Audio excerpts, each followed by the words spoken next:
Sụt đây bà ngày nay đào vẹt tay đập terrainទៀតហើយបាទ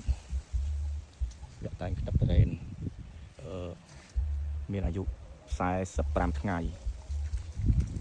អញ្ចឹងត្រេនដែលយើងត្រូវតែងវគ្គចុងក្រោយគឺវគ្គ45ថ្ងៃទៅ60ថ្ងៃអញ្ចឹងវគ្គដែលយើងតែងជំរុះចុងក្រោយបានន័យថាយើងតែងវគ្គចុងក្រោយណាគឺវគ្គ45ទៅ60ថ្ងៃអញ្ចឹងអានេះវាមានអាយុ45ហើយ45ថ្ងៃហើយអញ្ចឹងយើងត្រូវតែងវាជំរុះវគ្គចុងក្រោយបាទវគ្គចុងក្រោយនោះមកដើមនេះមើលអត់សូវឃើញនៅសារពណ៌វាល្អពណ៌វាខៀវល្អក្តាប់ពណ៌ខៀវល្អក្តាប់វាល្អថ្លាប់វគ្គអានេះមានអាយុ45ថ្ងៃអញ្ចឹងយើងត្រូវតែងវាទៅតែងជំរុះចុងក្រោយហើយវគ្គនេះគឺវគ្គ45ថ្ងៃទៅ60ថ្ងៃអញ្ចឹងយើងចាំតែងវគ្គ60ថ្ងៃក៏បានយើងចាំតែងវគ្គចាប់ពី45ថ្ងៃទៅក៏បានអញ្ចឹងនេះដើមត្រេននេះអាយុ6ឆ្នាំអញ្ចឹងបងប្អូនមើលក្តាប់កុំភ្លេចមើលស្លឹកផងបងប្អូនមើលតែក្តាប់ហើយកុំភ្លេចមើលស្លឹកអញ្ចឹងដែលឃើញថាត្រួយវាអត់សូវចេញទេព្រោះដោយសារយើងបិទកាលពីវគ្គកតុយជាណាយើងបិទវាបាន3ដង4ដងអញ្ចឹងដល់វគ្គនេះគឺជាវគ្គដែលយើងត្រូវបិទវាម្ដងទៀតហើយ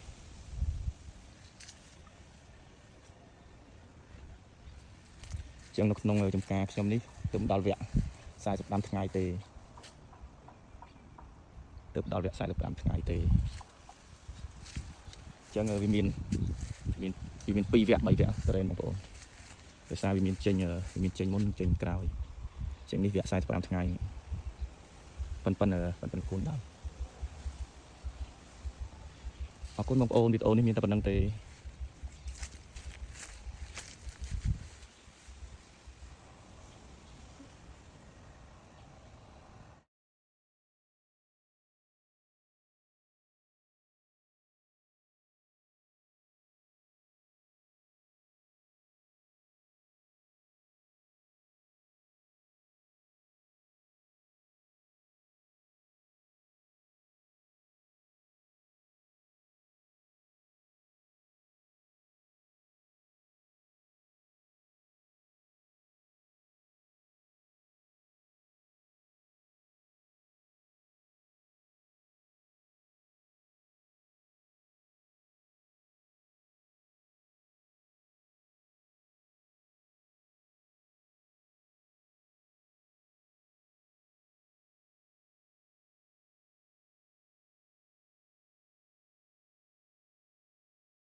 តែងក្តាប់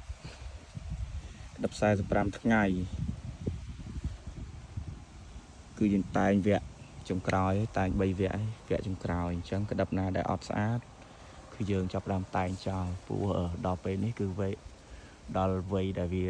ស្រូបយកអាហារខ្លាំងអញ្ចឹងក្តាប់ណាដែលអត់ស្អាតគឺយើងត្រូវតែងចោលអញ្ចឹងដូចជានេះអញ្ចឹងយើងមើលនេះតម្រង់វាអញ្ចឹងគឺយើងអត់យកទេយើងយកតែចេះមូលស្អាតអញ្ចឹងតម្រង់វាអញ្ចឹងគឺយើងអត់យកវាទេកាត់វាចោលអញ្ចឹងយើងទុកតែតម្រង់ណាដែលស្អាតមូលពងពើណាអញ្ចឹងតម្រង់ណាអត់ស្អាតគឺយើងចោលយកទុកទេស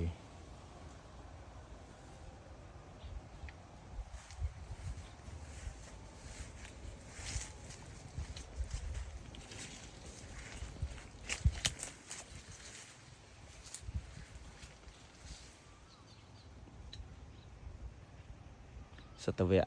45ថ្ងៃទាំងអស់បងប្អូន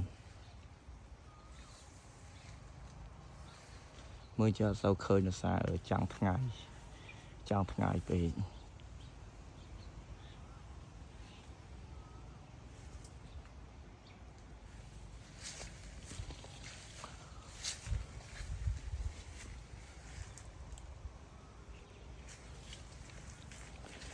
យើងមិនសូវមានចំណេះជំនាញ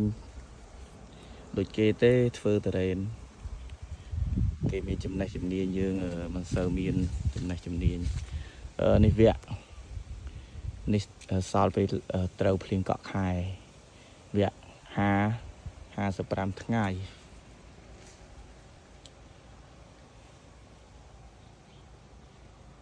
គ្មានចំណេះគ្មានជំនាញមានតែបទពិសោធន៍ធ្វើដំណាំទុរេននេះវគ្គ45ថ្ងៃបងប្អូនអញ្ចឹងបើយើងមើលមកឃើញស្អាតអញ្ចឹងមូលអញ្ចឹងគឺយើងទុកទៅហើយណាវាអត់ស្អាតគឺយើងកាត់វាចោលទៅមួយដើមនេះយើងតែង3ដងលើកហ្នឹងហើយឥឡូវដល់វគ្គចុងក្រោយដែលយើងឈប់តែងហើយពូយើងតែង3ដងហើយ